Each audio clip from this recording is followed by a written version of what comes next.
Hello and welcome to World News Today. Here are the top stories for you. Schiff becomes key Democrat in battle with Trump. Pompeo was on Trump-Ukraine call at Center for Impeachment Inquiry. US-North Korea to hold talks amid months-long statement. Celebrating tyranny, the People's Republic of China turns 70. Violent Hong Kong protests overshadow China's anniversary celebrations. House Intelligence Committee Chairman Adam Schiff has become the public face of the House Democratic impeachment drive, making him a focal point of President Trump's attacks on the effort. Trump has zeroed in on Schiff, calling on him to resign and suggesting he be investigated and potentially jailed for treason while defending his July 25th call with Ukrainian President Vladimir Zelensky. During the call, Trump pressed for investigations into 2016 election interference and former Vice President Joe Biden after asking Zelensky for a favor. The call triggered a complaint from a whistleblower within the administration and now threatens to lead to Trump's impeachment. Schiff played a central role in forcing information about the whistleblower's complaint into the public domain, raising his own profile in the drama and putting the 10-term Democrat on a coalition course with the White House. Trump has tweeted about Schiff roughly a dozen times since Thursday, the day the intelligence panel publicly questioned Acting Director of National Intelligence Joseph Maguire about the administration's handling of the whistleblower's complaint. The president believes that it is his God-given right to shake down foreign leaders for help in his re-election, and he should not be encumbered by the public finding out about it. Schiff, a former prosecutor and close ally of House Speaker Nancy Pelosi, said Sunday on ABC's This Week, "That's what has incensed the president, and I am willing to take the brunt of that," he added. A Schiff spokesman declined to comment further for the story. The president has lashed out at Schiff in particular for exaggerating the details of Trump's July 25th phone call with Zelensky during the televised congressional hearing last week. Schiff actually took words and made it up, Trump told reporters in the Oval Office Monday, saying his phone calls was so good that he couldn't quote from it. "It's a disgrace. The whole thing is a disgrace," Trump continued. Schiff has accused Trump of a mob-like shakedown of Ukraine's president and defended himself amid the president's criticism, saying he became target because he first raised alarm about the complaint. The tensions between Schiff and Trump are not new, but that have been elevated by a remarkable degree in just the last 5 days.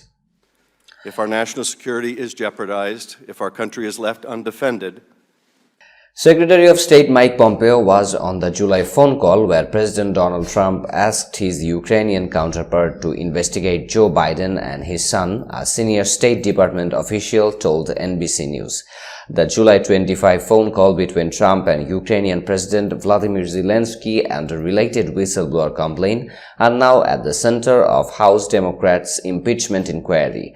Pompeo's involvement in the call, during which Trump told Zelensky that Biden's conduct sounded horrible to him, was first reported by the Wall Street Journal. It's not unusual for the nation's top diplomat to be on a president's call with a foreign leader, but Pompeo has not acknowledged his involvement. Pompeo dodged questions about the phone call and the complaint during an interview with ABC's This Week on September 22nd, days before the White House released a summary of the call, which showed Trump asking about the Biden's dealings in Ukraine. Pompeo had argued against releasing the transcript, saying it would set a bad precedent, never acknowledging he knew exactly what was in the call. Asked about reports of the substance of the conversation, Pompeo said he was not familiar with them and couldn't comment on them. "You just gave me information about an intelligence community report, none of which we have seen," he said. He then turned to the subject of former Vice President Biden, who's running for president. The US and North Korea will hold talks soon amid a months-long statement in nuclear negotiations. State Department spokesperson Morgan Ortagus told The Hill in a statement that the US and DPRK officials plan to meet within the next week. I do not have further details to share on the meeting, Ortagus added. The two countries agreed working-level talks on October 5th after preliminary contact on October 4th. Reuters reported on Tuesday, citing North Korean state news agency KCNA. The delegates of the DPRK side are ready to enter into the DPRK-US working-level negotiations. Vice Foreign Minister Cho Sun-hui was quoted and saying by KCNA, using North Korea's official name, the Democratic People's Republic of Korea. Trump and Kim had agreed to restart talks when they met in June and the border between North and South Korea, according to Reuters. The leaders failed to reach an agreement at a summit in February. Secretary of State Mike Pompeo said in September the Trump administration was ready to immediately resume negotiation with Pyongyang. News of the talks comes a day after North Korea blamed the stalled negotiations on US political and military provocations. In recent months, Pyongyang has also launched short-range ballistic missiles and decried US participation in military drills with South Korea. I came over and I said, hey, I'm over here. I want to call up Chairman Kim.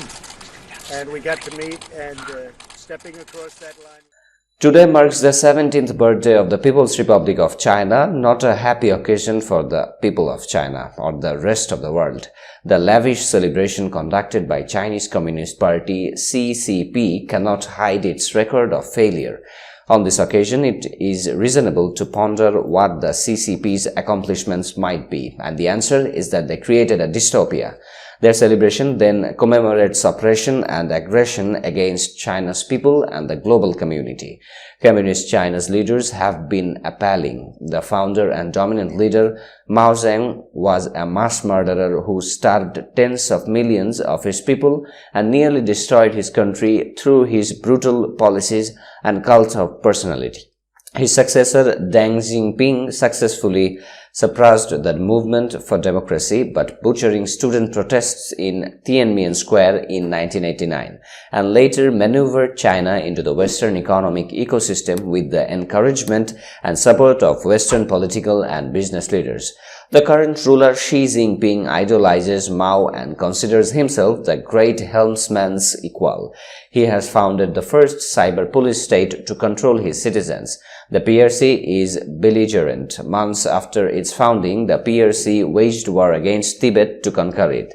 The same year, it attacked the United Nations in North Korea and fought it to a stalemate, which has led a divided Korean peninsula, served as a permanent source of unrest and instability in Northeast Asia, and condemned millions of North Koreans to totalitarian rule under a dynasty far worse than the Borgias. The PRC attacked India in 1962, almost went to war with the Soviets in 1968, and 1969 conquered with South Vietnamese Paracel Island in 1974, invaded Vietnam 1979. In the US-long war in Vietnam, the PRC supported the North by providing crews to man anti-aircraft artillery sites, work crews to repair damage from the US bombing, and occasionally clashed with US aircraft. It has attempted to coerce Taiwan since the end of the Chinese Civil War in 1949, most actively in the Taiwan Strait crisis, the 1950s, and later in 1995 and 1996. We should fully accept that the PRC's efforts to cooperate Taiwan through diplomatic, economic and military measures will accelerate in the years to come, and that these efforts will include an attempted invasion of the island. The regime's gross and sustained abuse of its people has caused its legitimacy. In the wake of the revolution, it killed millions of people who were perceived to be enemies of the regime. The CCP created and sustained a famine even worse than the Holodomor, and its human rights abuses continue today, including organ harvesting from prisoners, forced sterilization, persecution of Muslim and other religious minorities, and ecological mass destruction that adversely affects the world's future. Violent clashes between protesters and police in Hong Kong on Tuesday overshadowed the Chinese Communist Party's triumphal 70th anniversary celebration. Tens of thousands of black-clad protesters took to the streets of Hong Kong urging the Communist Party to return power to the people, as a huge display of military power in Beijing celebrated the country's burgeoning confidence on the world stage. Hong Kong's streets turned into a battleground as security forces fired tear gas and water cannon at the crowds of protesters hurling bricks and Molotov cocktails from behind umbrellas. One person was shot by a police officer at an arm's length distance, as seen in video verified by the Associated Press AP. The protester wearing a helmet had been wielding a baton at the officer armed with a handgun. NBC News could not independently authenticate the video, which would mark the first time a protester was shot by a live round in the demonstrations that have spanned 17 weeks. Police confirmed with NBC News that they had fired live ammunition during the protests. While police would not comment on any injuries, a local hospital told NBC News it had received a male patient in critical condition. The police force also tweeted images of burned and bleeding officers who they say were hit by corrosive fluid as a defiant march turned violent. Protesters of all ages defied a police ban by marching in pro-democracy demonstration, chanting anti-China slogans, and some carrying Chinese flags defected with a black cross in a show of resistance and rejection of the Communist Party's rule. Smoke billowed from fires set around the city, including a Bank of China branch. The territory's legislative offices were evacuated amid the chaos. This is our right, freedom to assemble and protest, to express what we believe, Jacob C., a 26-year-old financial analyst, told NBC News. I'm afraid of being arrested by these consequences I know I might need to face, and I am willing to bear.